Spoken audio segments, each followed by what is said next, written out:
بسم اللہ الرحمن الرحیم۔ اللہم صلی علی سیدنا و مولانا محمد النبی الامی وآلہ و صحابہ بارک وسلم صلاۃ و سلام علیک یا رسول اللہ۔ بسم اللہ الرحمن الرحیم۔ میں سید نعیم الدین اور یہ میرا چینل ہے سدا بہار باتیں۔ سنیے، سنائیے، دیکھیے، دکھائیے، لائک کے شیئر کیجیے، گھنٹی بجائیے، سارے عالم میں پھیلائیے، 19,000 زبان میں ترجمہ کیجیے، اپنے لوکل زبان میں ڈالیے، اللہ تعالیٰ چاہے گا تو پیسہ بھی دے گا۔ بسم اللہ الرحمن الرحیم بولے کہ میں دین پھیلاتا ہوں، اللہ تعالیٰ مجھے کھانا کھلاتا ہے۔ مقام ابراہیم علیہ السلام، طواف سے فارغ ہو کر سرور دو عالم صلی اللہ علیہ وسلم مقام ابراہیم علیہ السلام کے پاس تشریف لائے۔ زبان مبارک پر یہ آیت تھی، اللہ تعالیٰ فرماتا ہے اور ابراہیم علیہ السلام کی جگہ نماز پڑھو۔ آپ نے وہاں 2 رکعت نماز ادا فرمائی، پہلی رکعت میں قل یا الکافرون اور دوسری رکعت میں قل واللہ احد الحمد شریف کے ساتھ جوڑا، تلاوت فرمائی۔ اس کے بعد پھر حجر اسود کو بوسہ دیا۔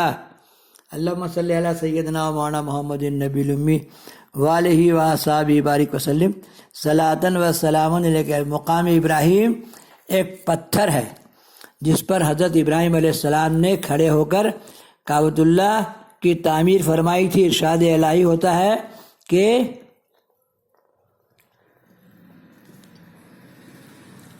جب ابراہیم اور اسماعیل کعبہ کی دیواریں بلند کر رہے تھے، جس پتھر پر کھڑے ہو کر ابراہیم علیہ السلام پتھر لگا رہے تھے، جیوں جیوں دیوار بلند ہوتی گئی وہ پتھر بھی بلند ہوتا گیا اور چاروں طرف پھرتا رہا۔ وہ پتھر کعبہ شریف کے سامنے رکھا ہوا ہے۔ طواف کے بعد اس جگہ پر حضور صلی اللہ علیہ وسلم نے نفل ادا فرمائی۔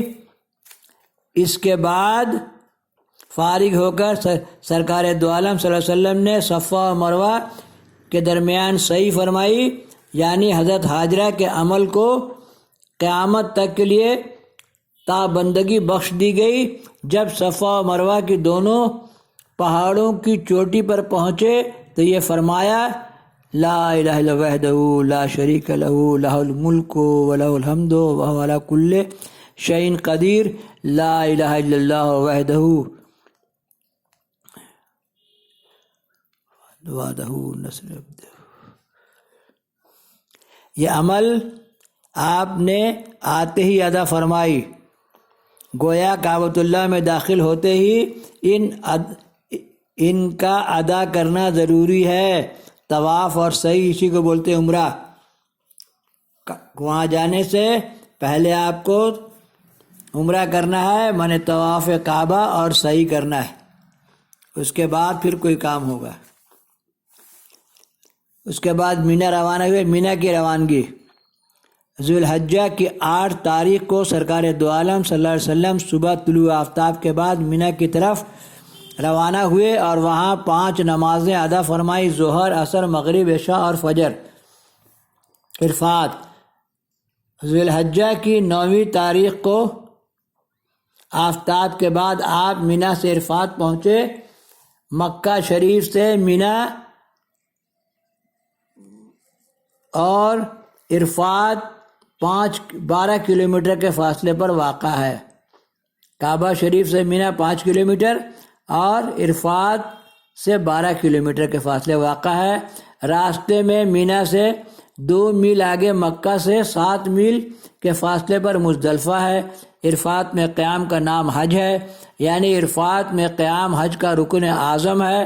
اگر یہاں قیام نہ ہوگا تو حج ادا نہیں ہوگا۔ اس عظیم میدان میں حضور علیہ الصلاۃ والتسلیم الصلاۃ والسلام علیک رسول اللہ نے سجدہ نمرہ کے پاس قیام فرمایا۔ یہیں سرکار دو عالم صلی اللہ علیہ وسلم نے وہ تاریخی عظیم الشان خطبہ دیا جو پچھلے اوراق میں درج ہو چکا ہے۔ یہ خطبہ دیتے وقت آپ قصوی نامی ایک اونٹ پر سوار تھے۔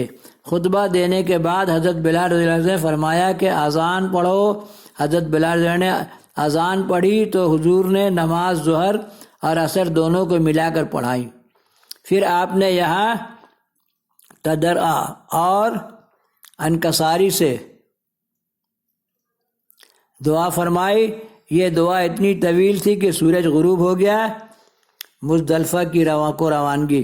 غروب آفتاب کے بعد آپ اپنی اونٹنی پر سوار ہوئے اور واپس مزدلفہ تشریف لائے اور مغرب اور عشاء ملا کر پڑھی۔ صبح کی نماز اول وقت میں ادا فرمائی اور مشعر الحرم کے پاس آ کر دعا فرمائی حتیٰ کہ سورج نکلنے کے قریب ہو گیا۔ حضرت فضیل بن عباس رضی اللہ عنہ سے فرمایا کہ کنکریاں چن لو۔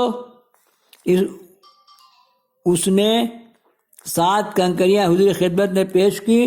مینا کی واپس مینا میں پہنچے تو نشیب و جمرات العقبی کو کنکر مارنے کے لیے قیام فرمایا اور ایک ایک کر کے کنکریاں پھینکی۔ ہر کنکری مارتے وقت تکبیر پڑھتے حضرت اسامہ بن زید اور حضرت بلال سے جو قریب حاضر تھے فرمایا سیکھ لو، شاید آئندہ سال میں حج نہ کر سکوں۔ یہاں حضور علیہ الصلوۃ نے پھر ایک مرتبہ خطبہ دیا جس میں قربانی کے فضائل اور طریقے بیان فرمایا اور ارشاد میں لوگوں میرے بعد کافر نہ ہو جانا کہ ایک دوسرے کو قتل کرنے لگ جاؤ۔ جان لو کہ جو شخص گناہ کرتا ہے اس کی جواب دہی اسی کے ذمے ہے۔ جو لوگ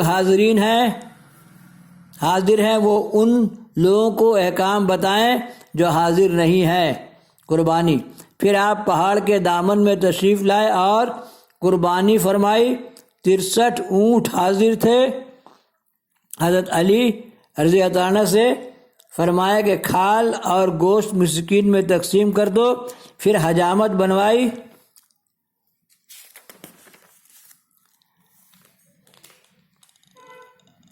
صحابہ کا عشق۔ اس وقت یہ عالم تھا کہ صحابہ کا بہت بڑا اجتماع تھا اور ہر ایک کی خواہش تھی کہ حضور علیہ السلام کے مبارک بالوں کا تبرک مجھے حاصل ہو۔ ایک ایک بال بمشکل صحابہ کے حصے میں آیا۔ یہ صحابہ کی محبت تھی۔ حدیث پاک میں آتا ہے کہ جب کبھی بھی حضور علیہ السلام وضو فرمایا کرتے تو صحابہ اس پانی کو زمین پر نہ گرنے دیتے جو آپ کے جسم پاک سے مکس ہو کر نیچے آ رہا تھا۔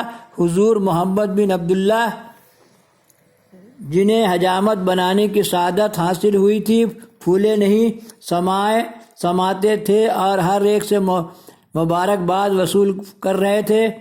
کعبہ میں واپسی۔ یہاں سے فارغ ہو کر آپ کعبۃ اللہ آئے اور طواف فرمایا۔ اس کے بعد چاہ زمزم پر تشریف لائے اور پانی نوش فرمایا۔ کھڑے ہو کر قبلے کی طرف توجہ فرما کر حضرت عباس کی اولاد پانی کھینچتی تھی۔ آپ نے فرمایا کہ اگر یہ خیال نہ ہوتا کہ لوگوں میں ہجوم بہت ہو جائے گا تو میں خود ڈول کھینچتا۔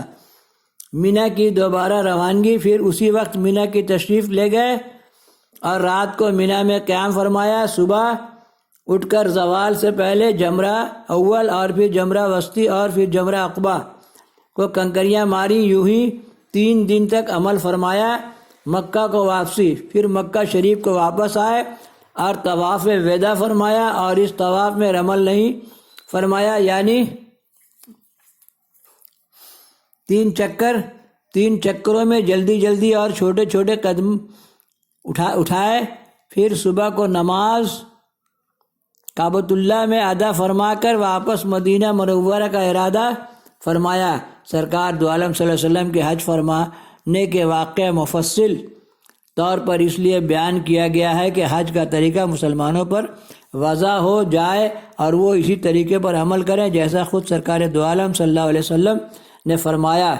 وآخر دعوانا والحمدللہ رب العالمین وصلی اللہ تعالی علی حبیبہ وآلہ وصحبہ اجمعین۔